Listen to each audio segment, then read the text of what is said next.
You're about to hear a rebroadcast of the Colin McEnroe Show that originally aired April 11th of 2017.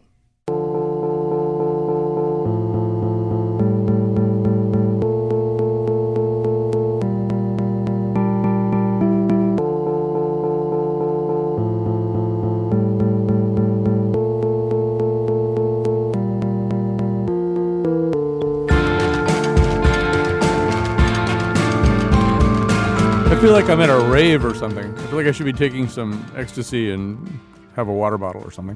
All right, but that's actually one of the few drugs we won't be talking about today, because we are going to be talking about the notions of mind control and brainwashing. These are terms that get thrown around a lot, and one obvious question would be, is there really even such a thing? That may be something that the experts will debate forever. One thing we can tell you is there really is such a thing as trying to accomplish it, and the trying to accomplish it part has been attempted repeatedly by various agencies of the government of the United States, especially the CIA. Nobody questions that anymore. So we're going to talk about some of those efforts, some of the efforts by other institutions in other places, and we're going to tell you the history of mind control, such as it is. And to do that, we have assembled some excellent guests. Towards the end, this is kind of only tangentially related to the first part of our conversation. Towards the end, we're going to talk about so-called cults. Anyway, that'll be at the end. We're going to talk about other things at the beginning. Before I mention those other things, I want to mention that this is one of those days when we have what we call Radio for the Deaf. We try to create a version of a radio broadcast that can be enjoyed by a deaf audience. The way we do that is we use Facebook Live, which is a relatively easy, low-threshold way to push video up onto the internet where a large audience can see it. That's what we're doing today. Everything that I'm saying and everything that my guests will say will be interpreted by ASL interpreters. Sarah and Mary Sue are here in the studio with us. We have cameras on them. The cameras are sending things to the Colin McEnroe Show page of Facebook. So if you know of anybody who wants to experience the show that way, in an ASL translation, they have to go to the Colin McEnroe Show page of Facebook, and there it will be. And you can hear, you can see everything that I'm saying. Without further ado, our guests today for the beginning are Chris Simpson, professor of journalism and expert on propaganda, democracy, and media theory at American University in Washington, D.C., author of several books, including Blowback and Science of Coercion. And Ben Bolin is with us, head video writer and host for Stuff They Don't Want You to Know podcast. Chris, I'm going to start with you. And I think our story begins kind of in the 1950s, right? I mean, when we start talking about mind control and brainwashing, and at least attempts by governments to experiment with this, is there a precursor to it, or do we kick in right around then? Well, I think it actually arose with the rise of radio in the 1930s and the enormous impact that radio, especially at that time, had on audiences. And it came as a surprise even to radio professionals. At that time, in Germany, for example, there was quite a bit of emphasis on the ideological role of radio, particularly coming from the Nazis. That translated out into a variety of studies. The drug studies that you're talking about began in the late 1940s and went into the 1950s.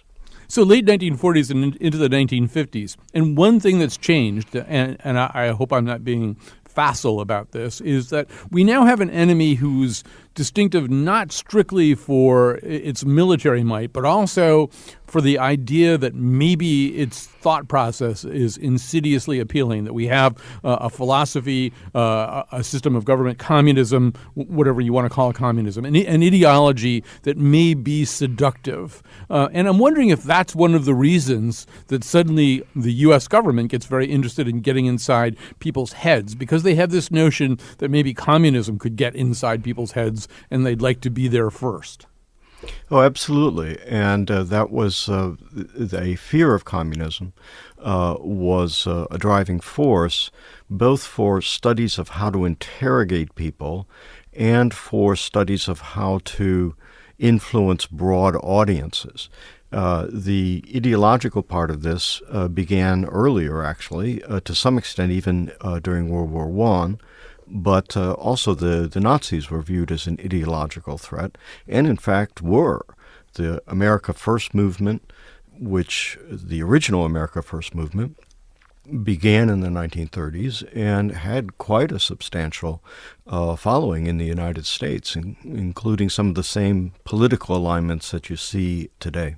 I feel like we need to, or maybe we don't, but let's try anyway, to see if we can draw some kind of bright line between propaganda and mind control, right? I mean, Rush Limbaugh influences a mass audience. I wouldn't say that he's capable of mind control. I mean, so does Bruce Springsteen, so did Father Coughlin. So we're not really talking about that. Or are we talking about the way in which using things like radio, you could sort of see how it was possible to influence a mass audience and maybe even crank them up into a fever pitch, and then you start wondering, well, what's the next step that lies beyond that? Right. Well, if you're talking about mind control in the sense that the CIA pursued it in the late 40s and throughout the 1950s, and to some extent today, that's a more individual phenomena. That's more sort of person by person.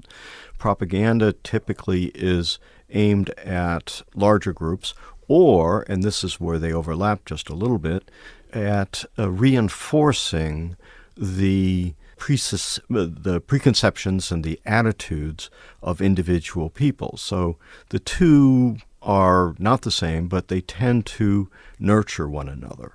Let's add Ben Bolin to the conversation. So, Ben, somewhere around the time spectrum that Chris is talking about, we start to hear, or we now know about something called MKUltra. Explain to people what that was.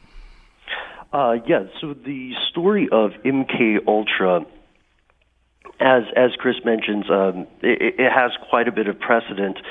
In 1951, the Central Intelligence Agency received word from a military envoy that there was a Swiss drug company called Sandoz Pharmaceuticals.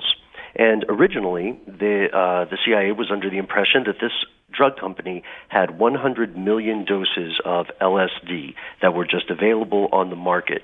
And this is where we see that that information gap and the rivalry between the Cold War powers, because the intelligence apparatus at the time was concerned that the USSR would be purchasing this LSD and using it perhaps to launch an attack of some sort on a U.S. city or town or military base. And their primary fear was that there might be a water supply spiked with the substance. They also knew at the time that the Russian side was engaged in, as Chris said, finding ways to reinforce or at some point undermine the behavior and personalities of regular people. One of the things they were searching for would be some sort of truth serum, or, of course, the ability to program someone to do something that they would not ordinarily do. And the American side also wanted to have some sort of answer to this or some sort of comparable ability. So when they learned of this Swiss drug company's LSD supply, the U.S. moved to take it off the market, and they found that Sandoz had only manufactured about 400,000 doses. And then they purchased these. And with that, they began conducting their own experiments.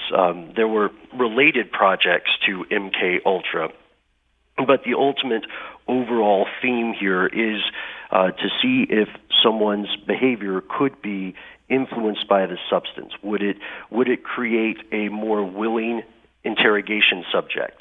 Would it be possible to, for lack of a better phrase, program a different type of behavior, an anomalous behavior, into a suspect? And at this point, this program accelerated until in 1975, Congress finally held inquiries into the operation, and MKUltra in general is an umbrella operation covering almost 150 sub-projects. Right, and so, I before we get to that part of it, I want to just sort of stay in this historical time frame for just a minute or two longer, because there's some things worth exploring here. Although, Chris Simpson, let's go back to what Ben just said, because look, here's the two fundamental questions. I think he's posed them. Can you, using some welter of techniques that might include the use of mind-altering drugs and hypnosis and maybe sensory deprivation or whatever. Can you, A, get somebody to tell you the truth about something that they don't want to tell you, and B, get them to do something that they wouldn't ordinarily do, something that goes against their inclinations? In the subset of B, I mean, look, we know from watching anybody drop acid, you can get them to do things that they wouldn't ordinarily do. But in this case, you want them to do a specific thing. And so can you get people, can you, as Ben was saying, program a person to do something that he would ordinarily do? And at the end of all of this, 50 or 60 years down the road, correct me if I'm wrong, I think the answer is no to both of them. Certainly you cannot do that in a regular or systematic way. There are individuals who are very susceptible. But the CIA was looking for some sort of magic key or mathematical formula that if you do step 1, 2, and 3, then you will have such and such a result. And no, that simply doesn't work. That you can get some sort of hope that the human spirit can survive the type of abuses that were used to test these theories. So what we do see happening is a replay or a reoccurrence every new war or so, where supposed experts come along and say, look, we can sell this to you.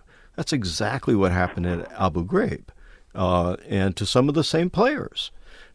So they come along and say, we will contract with you to provide our secret approach to hypnosis or a secret approach to insulin shock or electroshock or whatever it is, and that this will lead to the results that the CIA or military agencies are seeking. But those results are not predictable, and they are actually nowadays they're recognized as crimes of war, crimes against humanity. They should have been recognized, in fact, based on the Nuremberg precedents, as crimes against humanity back in the 1950s, but within the confines of the military intelligence complex. They were not recognized in those terms. So many things that I want to ask about. But Ben, obviously, if you're going to experiment with giving people LSD without their informed consent, you're going to have to find populations that you can do stuff like that to. And as Chris is suggesting, most of our understanding about what kind of experimentation is allowed and what constitutes a war crime, we're already in a pretty blinking red light area here. So where do they find people to do stuff like this to? I assume somewhere on the fringes of society. Absolutely. Yeah, that's absolutely correct. Most of the MKUltra experiments were, in fact, conducted using the scientific method, and they had informed and willing test subjects at universities, labs, and independent research facilities. However, it is absolutely true that several of these tests fell far outside the bounds of what we could consider acceptable or ethical protocol. For instance, one study lured heroin addicts to participate as test subjects and paid them for their time with heroin.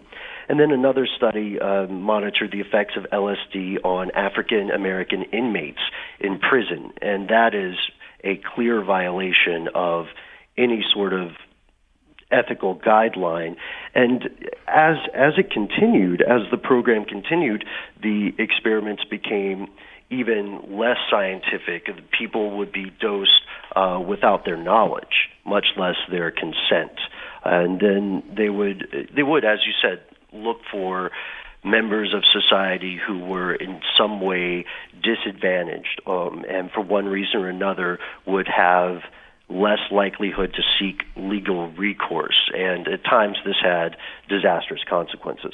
Right. We've got a clip here. It's hard was hard to do, I think, conventional journalism about this anywhere close to the time these experiments were going on. And we'll tell you a little bit more about what these experiments were in just a second. But here in 1978 is an interview between ABC News' Paul Altmaier and Dr. Russell Monroe, a psychiatrist at Tulane Medical Center in New Orleans, who did work on many of these things have these fabulous names like Project Artichoke and Project Bluebird and the Phoenix Project and Operation Bloodstone. They have these things that sound like they're straight out of A Man from U.N.C.L.E. or something. Anyway, this is somebody who worked on the Project Artichoke, Dr. Russell Monroe, talking about that exact thing. Other Army experiments continued on mental patients around the country. Work done involved several drugs, hallucinogenics, and electrodes implanted in the brain. The chief researcher was Dr. Russell Monroe. What therapeutic effect would the type of experiment that I just described have on a patient? Well, the therapeutic effect would be indirect. Was this patient aware that she was being given LSD? Yes, I mean, they were told that they would be given some medication, and they should have... Specifically LSD? Well, we told them, I don't think that they would have even known what LSD was then at the time. Dr. Monroe, what do you think the Army Chemical Corps was looking for in all of this testing?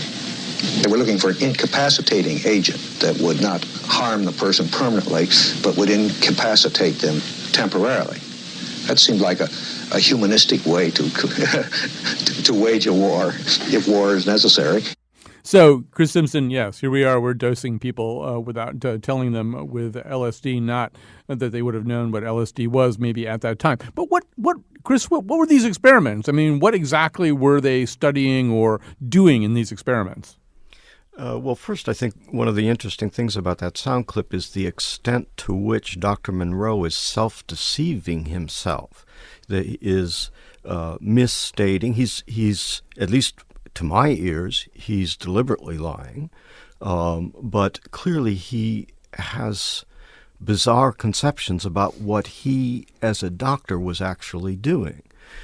So as Ben can elaborate and knows very well, there were lobotomies were explored as a way to dispose of people who had either been through this program or, in some cases, were intelligence agents who had gone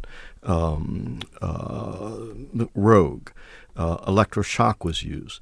Insulin shock was used, which is comparable to electrical shock in terms of its effect on the human body. There was a researcher in Canada at McGill University. He's the founder of the World Psychiatric Association. His name is Ewan Cameron.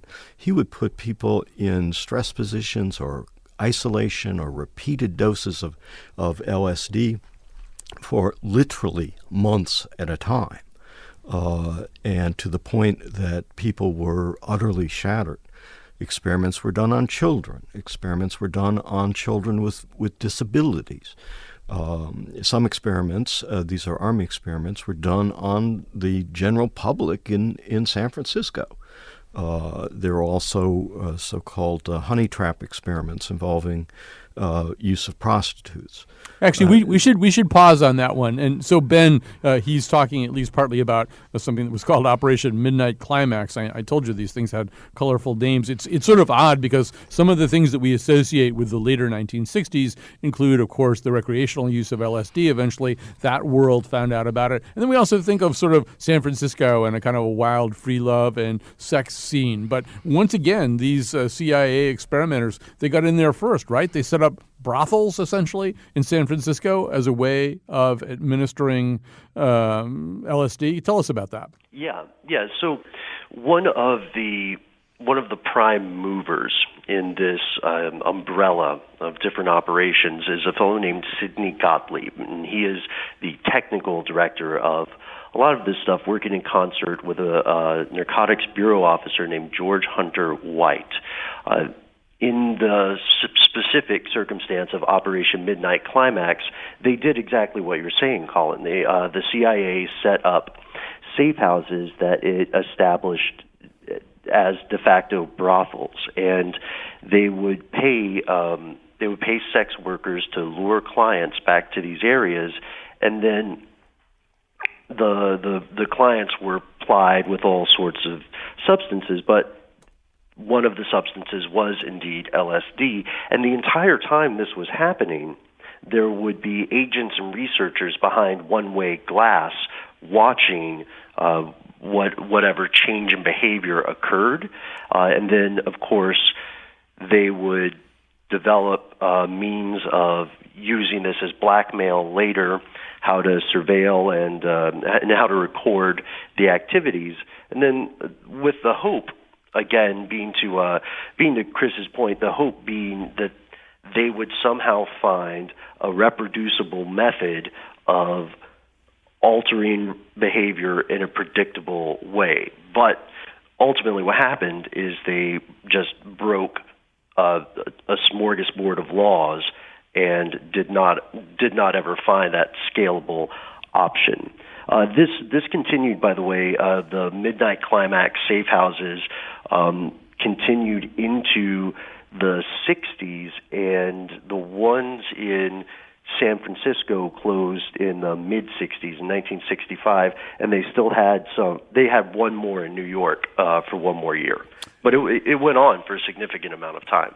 Right. So if that sounds a little familiar to you, it's kind of one of the things that was alleged in the infamous dossier very recently that supposedly maybe Russian intelligence had about Donald Trump, that maybe there was some incident involving exactly, well, except for the LSD part, something along those lines, bringing him in and having him unwittingly interact while observed with Russian prostitutes. Never proved. To be fair, even without the use of LSD or some kind of MKUltra related substance or insulin shock or something, that sort of technique is a tried and true method by various intelligence agencies. You're absolutely right. Yeah, sure. So blackmail is the daily bread of intelligence agencies. That's a whole other show. Yeah. So Chris, Ben just mentioned somebody. We have to go to a break here pretty soon, and this guy, Sidney Gottlieb, he's a whole show. I mean, we could really do an hour on this guy.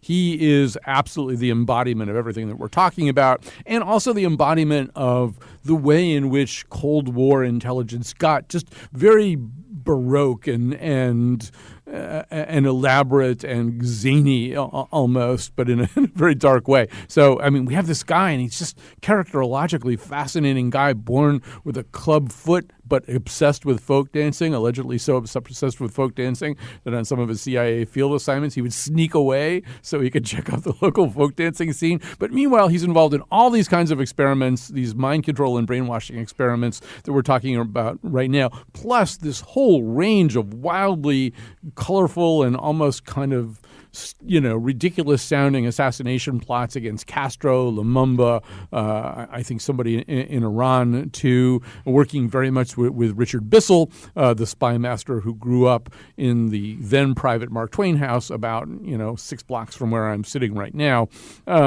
So I don't know if there's any more to say about Sidney Gottlieb, except that, Chris, he's sort of the embodiment of, like, this recklessly kind of evil spy master who then spends the rest of his life in this state of incredible penitence, running leper colonies and communes and working as a hospice worker. I mean, I don't know.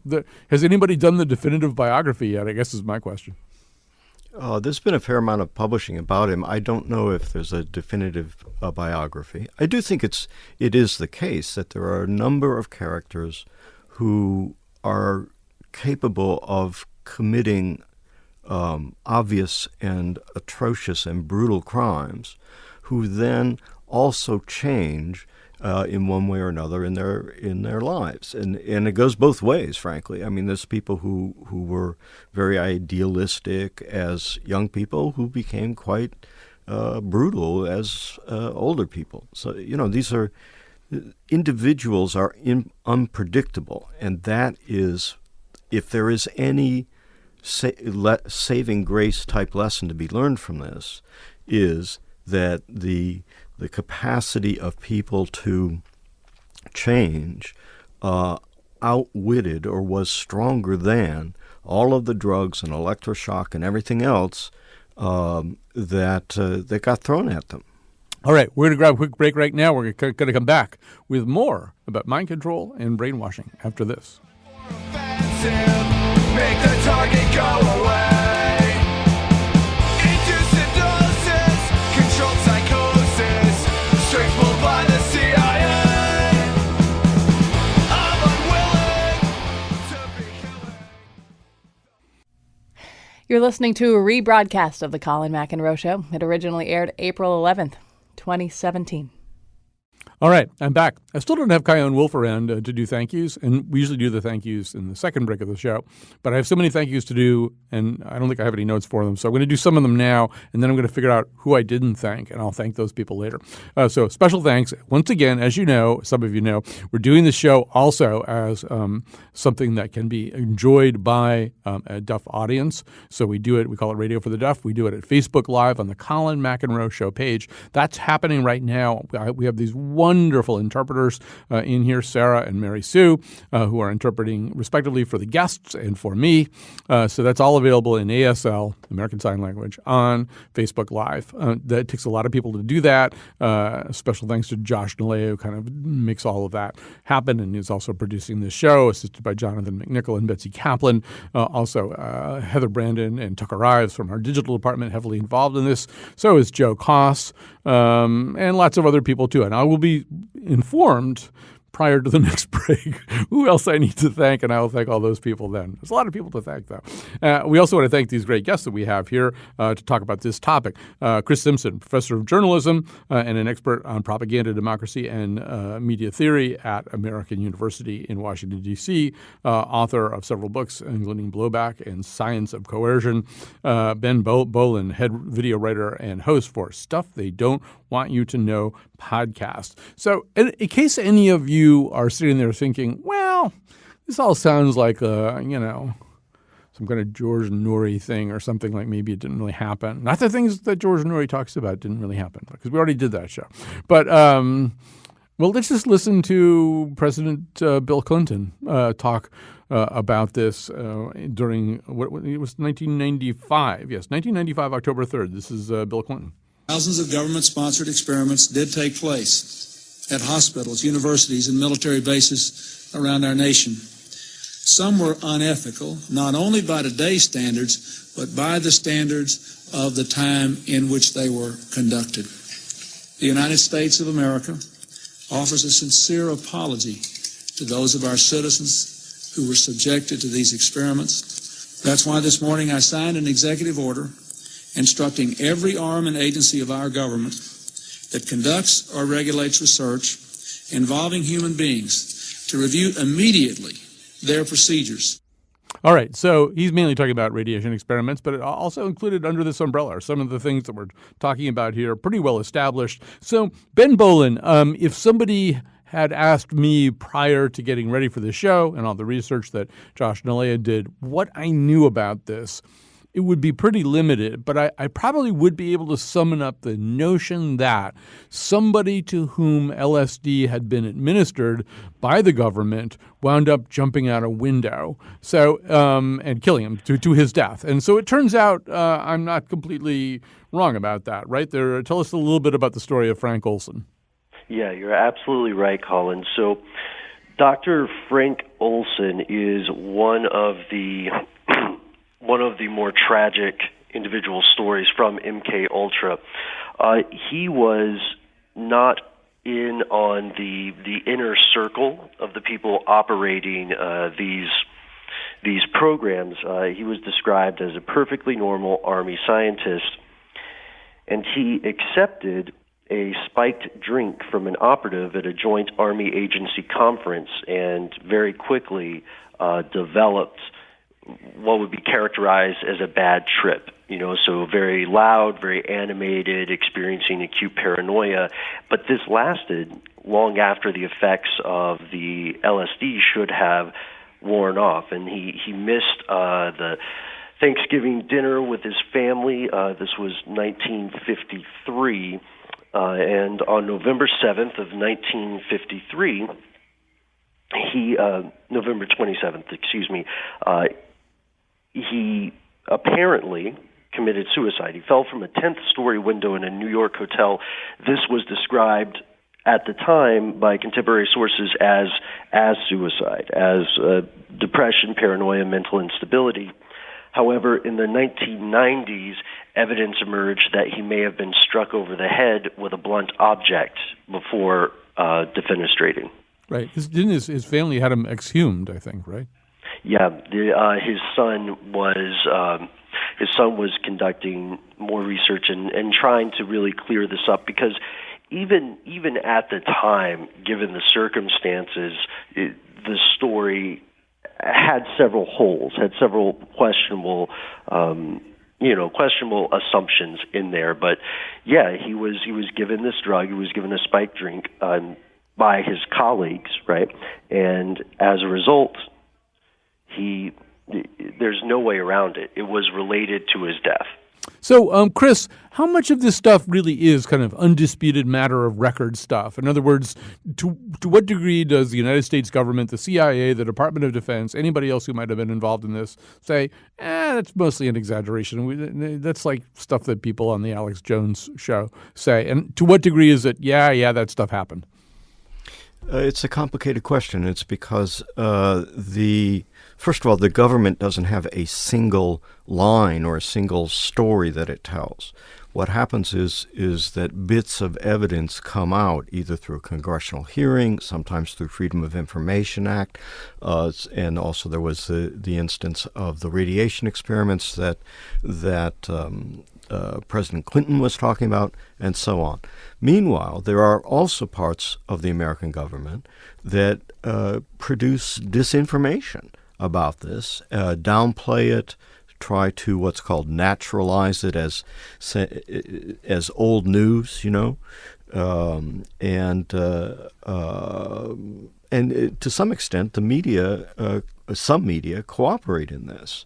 One of the interesting things about MKUltra was it was done in parallel with and involving some of the same personalities within the intelligence community, with the creation of worldwide active recruitment of journalists to produce propaganda, both that aimed at discrediting rivals and aimed at promoting the United States.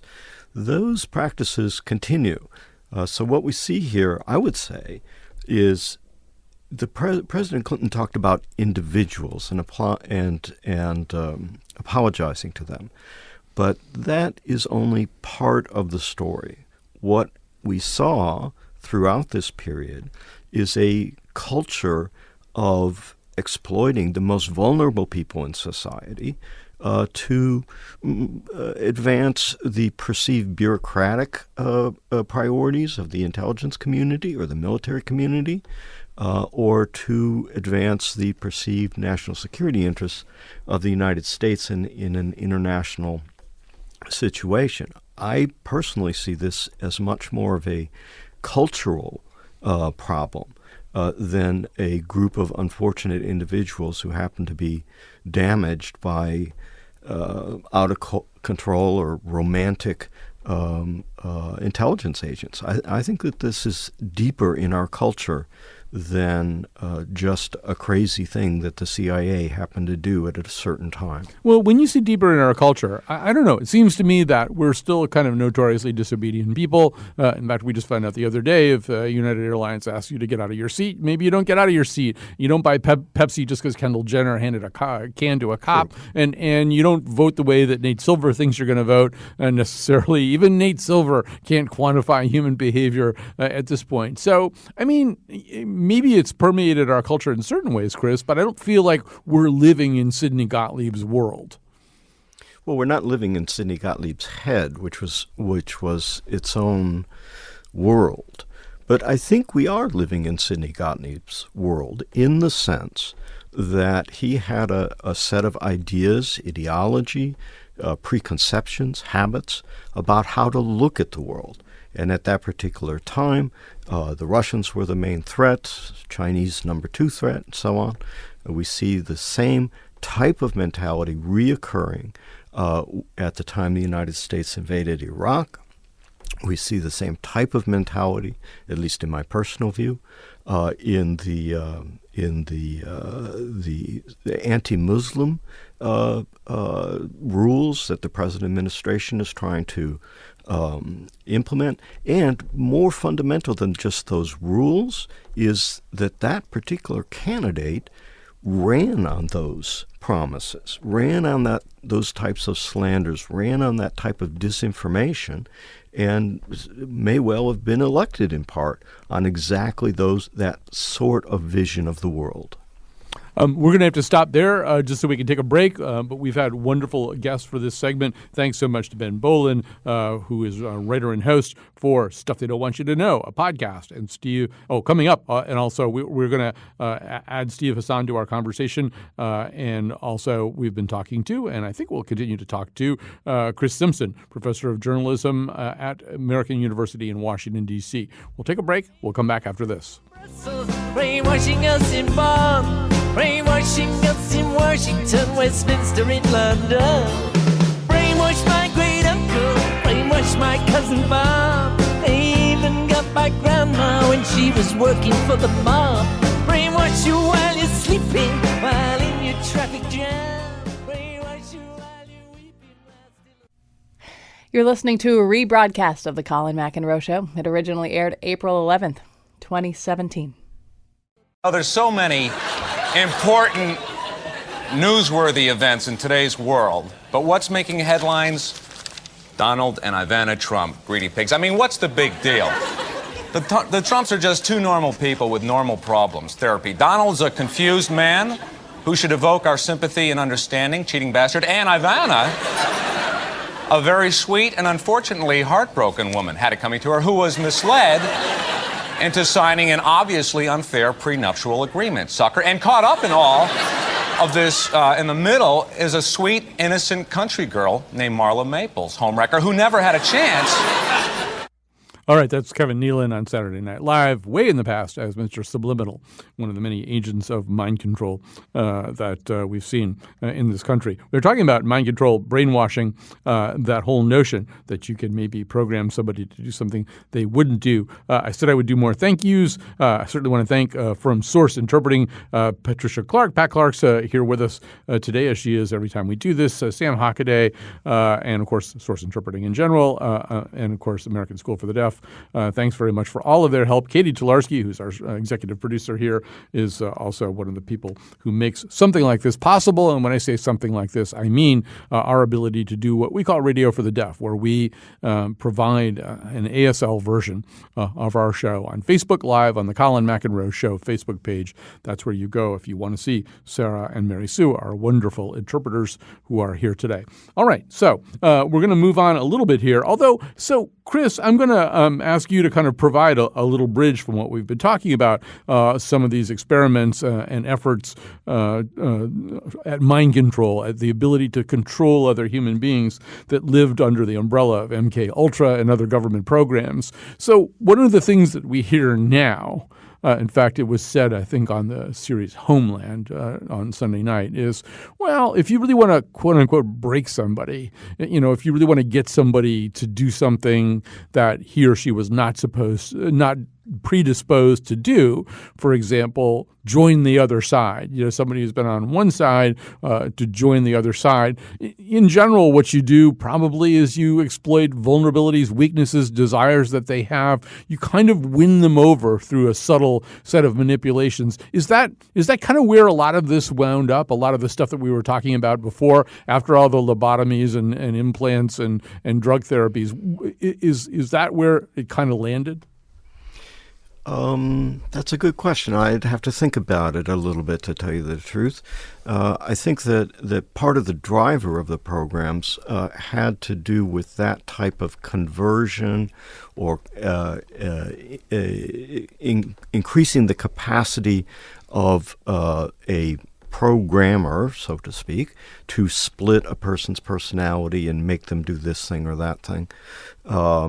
and that was tied up very much with, particularly after 1959, with the notion of a Manchurian candidate, that somebody could have been captured by the Chinese or the North Koreans and then programmed to have the appearance of being a loyal American, but in fact was a secret agent for foreign powers. That type of, it is certainly possible to convince people to change their minds. And for susceptible individuals, people with weak personalities, weak sense of self, and so forth, those types of persuasions take place, and you can see that not just in intelligence matters, but in day-to-day life. All right, so that's a good bridge, I think, to our final guest here, Stephen Hassan. Am I saying your last name right? Is it Hassan? No, it's Hassan. Hassan. I was one of those two. As usual, I made the wrong guess. So Steve Hassan, director of the Freedom of Mind Center, a former member of the Unification Church. You knew them as the Moonies in the 1970s, and the author of Combating Cult Mind Control. So, a little bit of what you heard Chris say is probably familiar to you, too. The notion that people with a weak sense of self can be manipulated into doing certain things that maybe weren't on their calendar when they got up this morning. Yeah, unfortunately, that's part of the inaccurate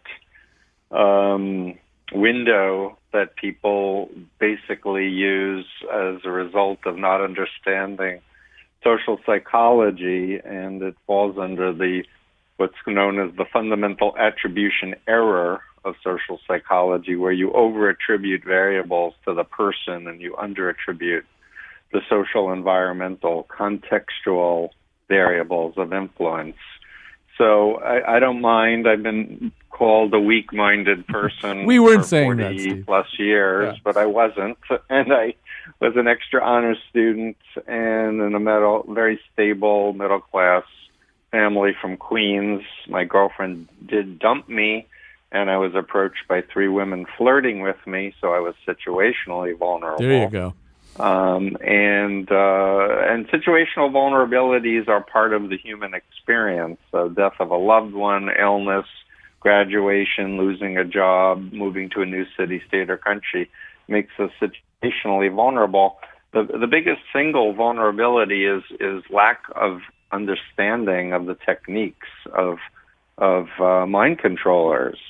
And that's why I've spent the last 40 plus years writing 3 books and being on TV and doing lectures and workshops around the world and helping people recover from mind control. So as a young reporter, I covered a lot of this stuff. I was a reporter writing about religion in the 1970s, quite familiar with Ted Patrick, who was the most famous guy involved in what was called deprogramming at the time. A lot of other people were doing it, obviously. I talked to members of the Unification Church. I talked to their families, Divine Light Mission, all these kinds of groups. And we, as I said earlier in the show, it's the 20th anniversary of Heaven's Gate right now. There's a book also out about the People's Temple and Jim Jones. But so all of this stuff feels like it's in the past. Everything I just described is in the past. And there is, I think, maybe a common sense out there that this whole story is in the past. I gather it isn't in the past for you, not strictly. It is absolutely not in the past. It's in the forefront of the present.